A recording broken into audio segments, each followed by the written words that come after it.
Hundreds of people have been arrested now in protests against the new military draft.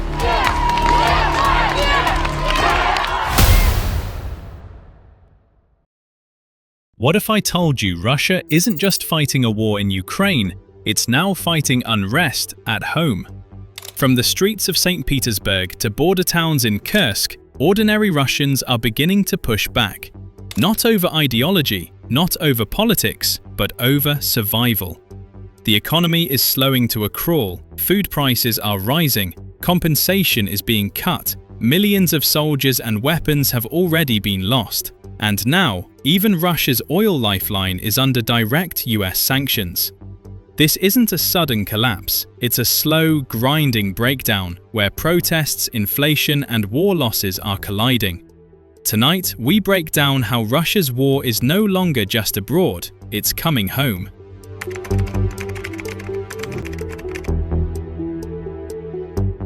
In the heart of St. Petersburg, a city known for its rich culture and history, a young musician dared to do what so few can in Russia today. She sang the truth.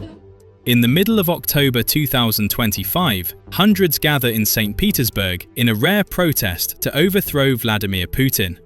The central figure of this protest is Diana Loginova, an 18-year-old performer who goes by the stage name Naoko and sings with the band Stop Time.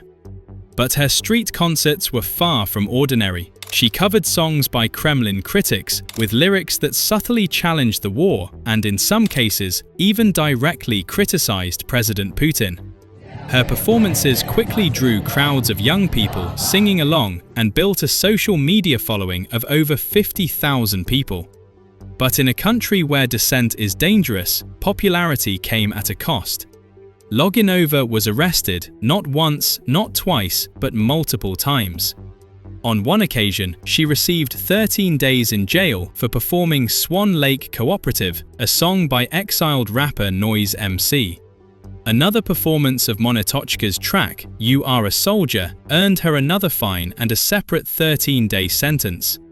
This pattern of repeated arrests is known as carousel arrests, a tactic Amnesty International says is used to prolong deprivation of liberty without filing criminal charges by rearresting them immediately when one period of so-called administrative detention ends.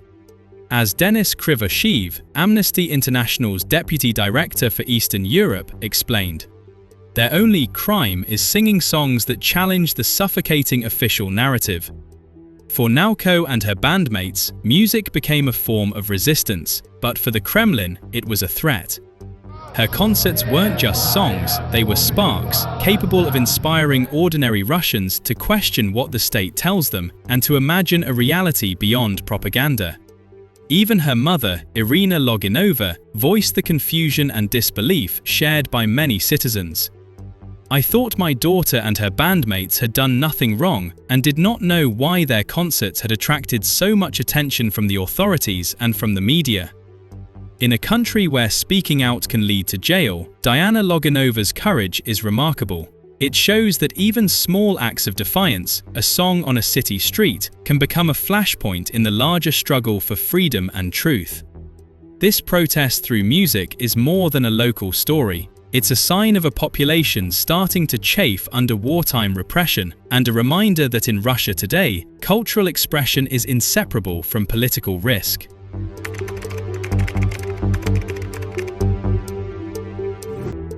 While teenagers in St. Petersburg risk jail for singing, residents in Russia's border regions are facing a more direct struggle: survival. In Kursk Oblast, ordinary citizens staged a mass protest on December 8, 2025, after authorities announced the cancellation of monthly payments for property lost during Ukraine's incursion. These payments, which began in February 2025, provided 65,000 rubles ($700) per month to families whose homes were damaged or destroyed during the 7-month Ukrainian operation in Kursk. The operation, launched in August 2024, saw Ukrainian forces temporarily seize roughly 1,300 square kilometers, 500 square miles, of Russian territory before being pushed back in April 2025 by Russian forces, reinforced by an estimated 12,000 North Korean troops. Governor Alexander Kinstein justified ending the payments by claiming the funds would be reallocated to give the region's economy a new boost. But for the residents of Glishkovo and Sudya districts, this was a lifeline cut off. Protesters gathered outside the Sudya district administration building, warning that the removal of compensation would leave them destitute. Their message was clear and desperate. Cancelling these payments will finish us off. We will become homeless and buried in debt. The protest was peaceful but tense. When Alyona Liskova read the appeal aloud on behalf of the residents, police detained her and took her to a local station. This protest is politically dangerous for the Kremlin for several reasons. 1. It comes from ordinary citizens, not political activists or opposition elites. These are people who are usually considered loyal, yet they are now openly confronting local authorities. 2. It's directly tied to the war, showing that military operations abroad have a tangible human and financial cost at home. 3. It spreads rapidly, thanks to social media and local networks, inspiring other affected communities to voice frustration. In short, Kursk Oblast is a warning sign. Russia's war is not just fought on foreign soil, it is coming home, stirring social unrest, challenging the regime's ability to maintain the social contract, and adding another layer of pressure to a government already stretched thin by economic strain and wartime losses.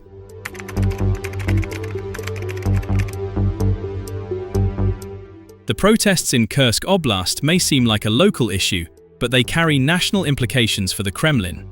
When ordinary citizens, people who have traditionally been viewed as loyal, openly challenge government decisions, it signals that the social contract is fraying.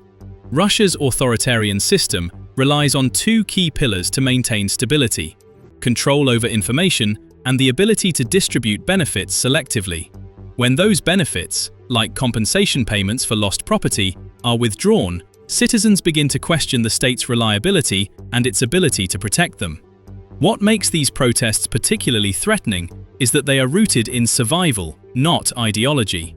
Political dissent can be framed as foreign-influenced, but economic grievances are harder to dismiss.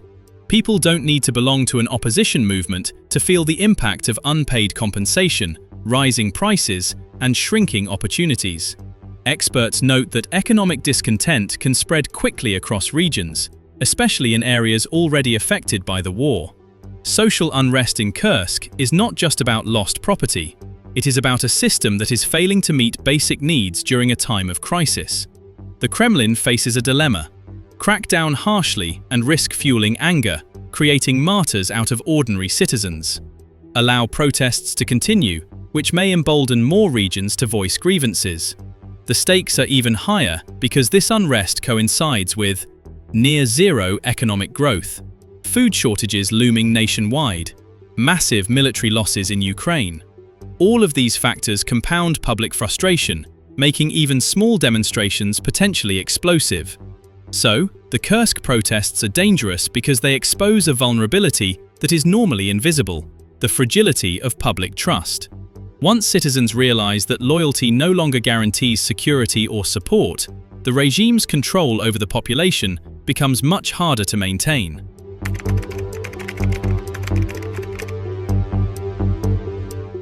Russia's wartime economy, which once appeared resilient thanks to massive military spending, is now hitting a wall.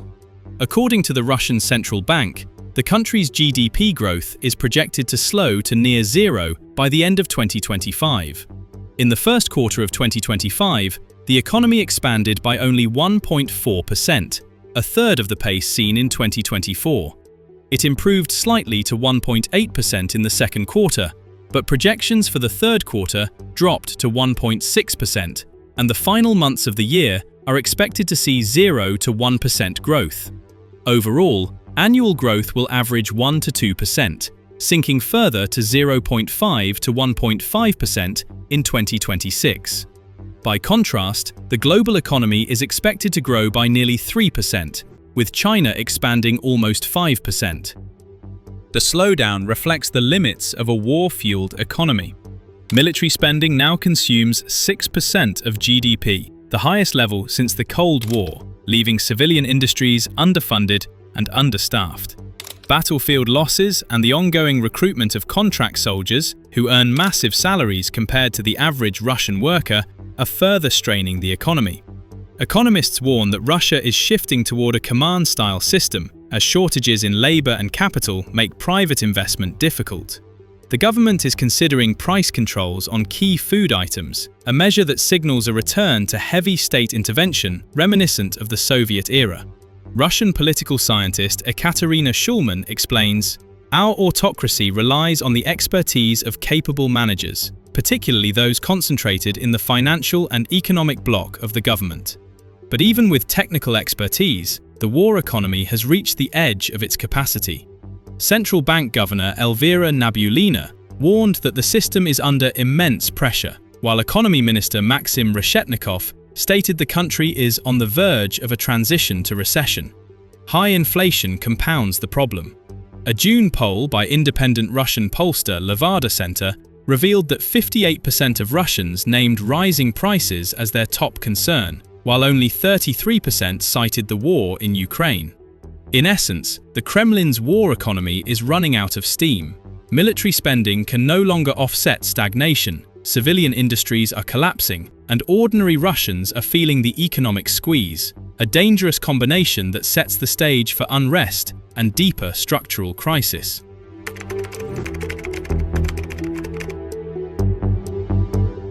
For years, Russia's economy appeared to thrive under the demands of war. Military spending drove growth, infrastructure projects accelerated, and the Kremlin could point to economic resilience as proof of stability. But now, the system is showing its limits. The primary problem is resource allocation. With defense spending consuming 6% of GDP, funds are being diverted away from civilian industries, education, and healthcare. Labor is being pulled from the workforce into military service, leaving factories, farms, and private businesses understaffed. Contract soldiers, who are paid far above average salaries, create distortions in the labor market, while battlefield casualties reduce the pool of experienced workers. The war economy has also depended heavily on external resources and revenue from oil and gas, but sanctions and falling global demand are eroding that lifeline. Combined with high inflation, rising prices, and shrinking consumer confidence, this creates a feedback loop. The more the Kremlin spends on war, the less it can invest in sustaining the population. This is why ordinary citizens are protesting in places like Kursk, and why cultural acts of defiance, like Naoko's street performances in St. Petersburg, have an outsized impact. When the state can no longer provide economic security, repression alone cannot maintain control. Political scientist Ekaterina Shulman puts it succinctly: signs of dysfunction in essential services, including food distribution, pose serious risks. When goods are disappearing and salaries are not being paid, that's the real problem. Russia's war economy is overextended, overdependent, and under strain. It is no longer a tool of expansion, it is becoming a source of domestic instability. The Kremlin is now forced to juggle a tightrope of military ambition and economic survival, and every misstep risks igniting broader unrest across the country.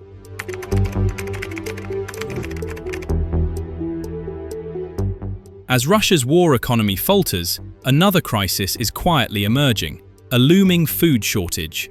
High inflation, disrupted supply chains, and government interventions are creating conditions reminiscent of the Soviet era. The Russian government, through the Agriculture Ministry and the Industry and Trade Ministry, is planning to cap prices on staple food items like vegetables, dairy, and poultry. The draft law would require 80 to 90% of food production to be sold under long-term contracts at fixed prices or within government-mandated ranges, set to take effect by March 1, 2026. Economists warn that this approach is fraught with risk.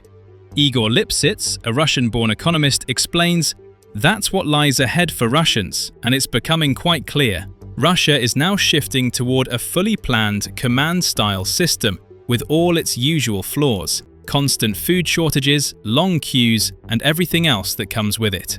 Price caps may temporarily limit inflation, but they also discourage production. Farmers and producers may either cut output or try to bypass the controls, knowing that operating at fixed prices often leads to losses. Without government subsidies, many of these businesses may go bankrupt, accelerating scarcity.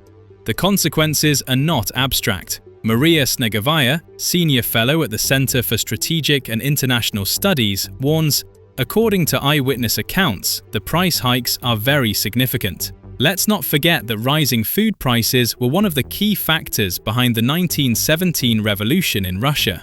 Indeed, food is the most politically sensitive commodity. Shortages affect everyone, not just activists. And historically, scarcity has a direct correlation with social unrest. The combination of high inflation, declining wages, and limited supply means that ordinary Russians may soon face empty shelves and higher prices for essential goods. In a society already strained by war, sanctions, and rising economic pressures, this could become a catalyst for broader unrest, posing a direct challenge to the Kremlin's authority. Ultimately, Russia's food crisis is not just about groceries, it is about stability, trust, and survival. And it highlights just how deeply the war is now affecting life inside Russia.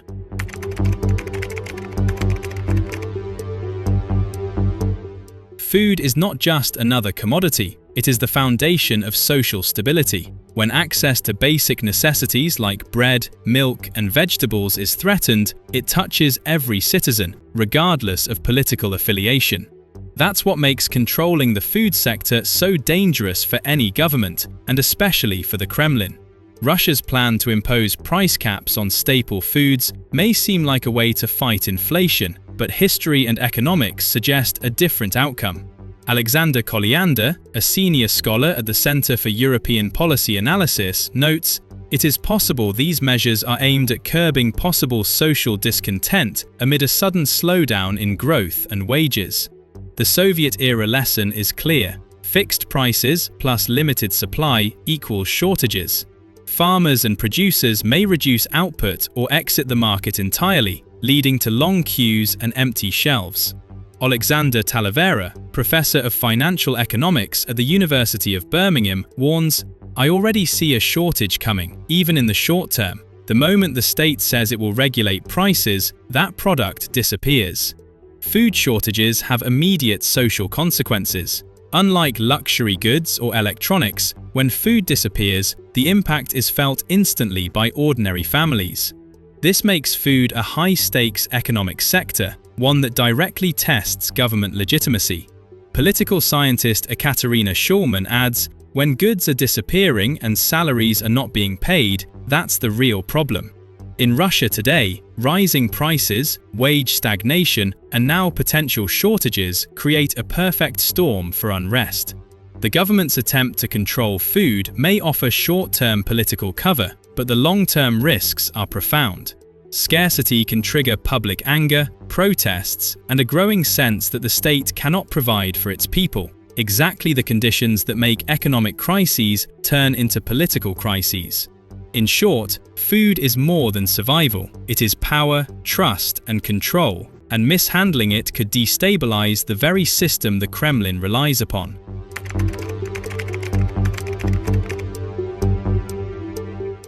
Alongside economic and social pressures, Russia is facing unprecedented losses on the battlefield in Ukraine, a factor that compounds domestic instability. According to the General Staff of Ukraine's Armed Forces, since February 24, 2022, Russia has lost roughly 1,180,870 troops. This staggering number includes 1,080 soldiers killed in a single day as of December 7, 2025. The losses extend far beyond personnel. Ukraine reports that Russia has also lost 11,401 tanks, 23,688 armored fighting vehicles, 69,135 vehicles and fuel tanks, 34,907 artillery systems, 1,562 multiple launch rocket systems, 1,253 air defense systems, 431 airplanes, 347 helicopters, 87,927 drones, 28 ships and boats, and 1 submarine. The scale of destruction demonstrates that Russia's war machine is not just weakened, it is being systematically degraded. These losses strain the military-industrial complex, reduce combat readiness, and require massive financial resources to replace equipment. The consequences ripple beyond the battlefield. High casualties and destroyed equipment directly affect 1. Military morale. Soldiers and officers face growing uncertainty about their survival and the effectiveness of their operations. 2. Budget priorities.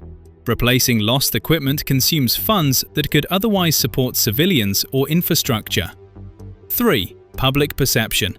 As ordinary Russians become aware of the scale of losses, trust in the military and government erodes. In combination with domestic protests, rising prices, and food shortages, these battlefield losses create a multi-dimensional crisis. The Kremlin is now under pressure not just abroad, but inside its own borders, where citizens feel the war's consequences personally, through lost family members, destroyed property, and a shrinking economy. Russia's military losses are therefore more than numbers on a spreadsheet. They are a key driver of both economic strain and social unrest, intensifying the challenges the Kremlin faces at home.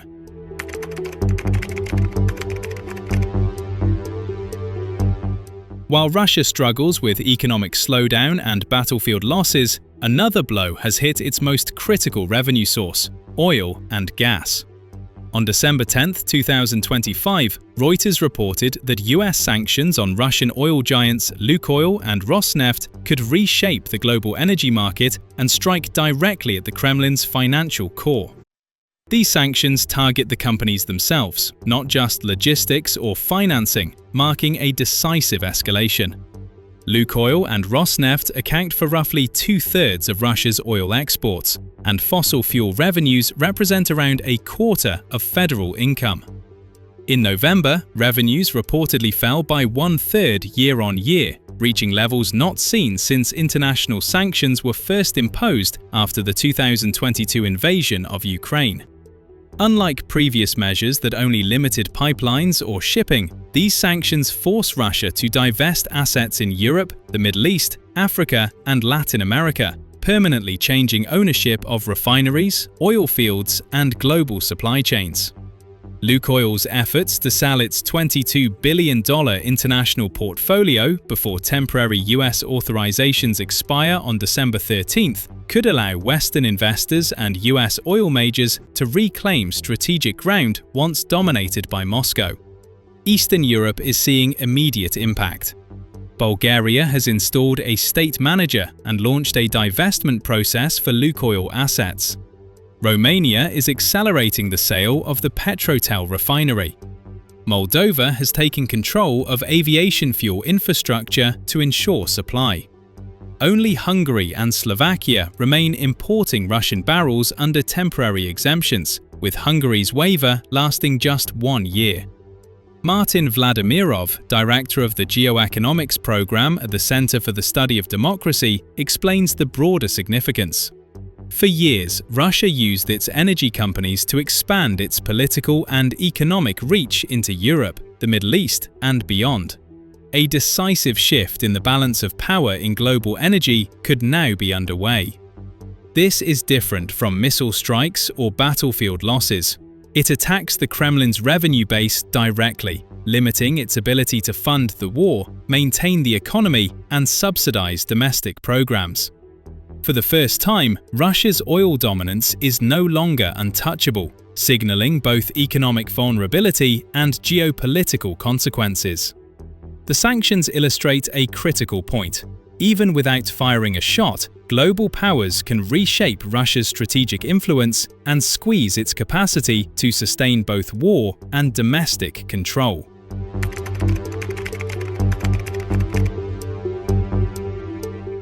The US sanctions on Lukoil and Rosneft are more than just economic restrictions. They strike at the heart of Russia's ability to wage war. Unlike missile strikes or battlefield losses, which damage equipment or territory temporarily, these sanctions systematically undermine Russia's long-term revenue streams. Oil and gas revenues make up about a quarter of Russia's federal income, funding everything from the military to social programs.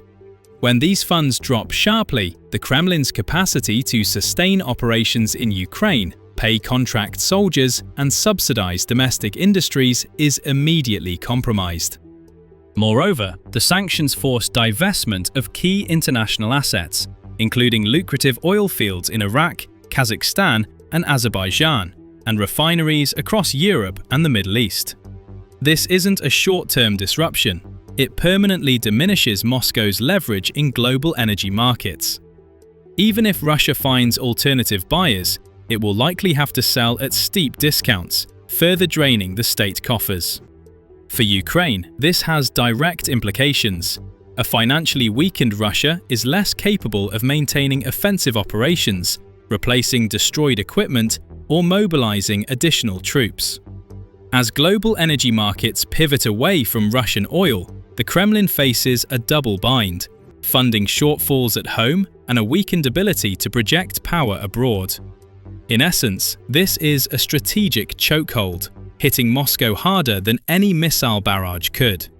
While battlefield losses erode military strength incrementally, sanctions on energy giants attack the financial lifeline of the entire war effort, forcing Russia to confront both economic collapse and military strain simultaneously. This convergence of pressures, domestic unrest, economic slowdown, food shortages, military losses, and targeted sanctions, creates an unprecedented situation for the Kremlin. It underscores that the war in Ukraine is not just being fought on the front lines, but also in boardrooms, pipelines, and global markets, with far-reaching consequences for the future of the conflict.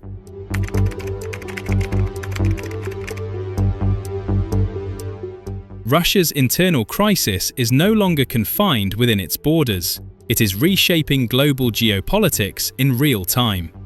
As protests spread, the economy slows, and war losses mount, Moscow's ability to project power abroad is visibly weakening, with consequences far beyond Eastern Europe. First, Russia's war in Ukraine has fundamentally altered Europe's security architecture. NATO has expanded and hardened, defense spending across Europe is at record levels, and countries once dependent on Russian energy have accelerated diversification. The Kremlin's long-standing strategy of using energy as a political weapon has backfired, reducing its leverage over European capitals. Second, Russia's declining military credibility is changing calculations worldwide. Massive casualties and equipment losses undermine the image of Russia as a reliable security partner. This has made countries in Central Asia, the Caucasus, and Eastern Europe increasingly cautious about aligning too closely with Moscow. Even traditional partners now hedge, balancing relations with China, Turkey, and the West. Third, Russia's economic isolation is reshaping global energy and commodity markets. US sanctions on Lukoil and Rosneft are accelerating the redistribution of oil assets and trade routes. Russia is being pushed toward discount-dependent exports, primarily to China, reducing its bargaining power and long-term revenue. This weakens Moscow's ability to fund foreign influence operations, military deployments, and proxy networks. Fourth, Russia's reliance on non-Western partners is deepening but becoming more asymmetric. China gains access to cheap energy and raw materials, while Russia becomes increasingly dependent on Beijing for trade, technology, and diplomatic cover. This shifts Russia from a peer power to a junior partner, limiting its strategic autonomy. Fifth, Moscow's internal repression and economic strain have damaged its soft power. The image of a strong, stable alternative to Western governance has collapsed. Instead, Russia is now widely seen as a cautionary example of how prolonged war, sanctions, and authoritarian rigidity can hollow out a state from within. Finally, Russia's instability introduces global risk. A nuclear-armed state facing internal pressure, economic contraction, and declining legitimacy creates uncertainty for global security. Energy markets, regional conflicts, and diplomatic institutions must now account for a Russia that is weaker, more defensive, and potentially more unpredictable. Russia in 2025 remains influential, but no longer dominant. Its geopolitical impact is shifting from power projection to damage control. The Kremlin's ability to shape global events is shrinking, while the consequences of its internal collapse are becoming an international concern.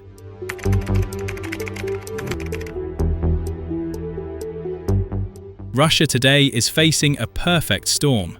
From St. Petersburg's brave street protests to desperate citizens in Kursk, from a faltering economy to looming food shortages, and from catastrophic battlefield losses to crippling US sanctions on its energy giants, the pressures are compounding at every level. The Kremlin's war machine is being strained not just on the front lines, but at home, in the wallets of ordinary Russians, in the empty shelves of markets, and in the global financial system.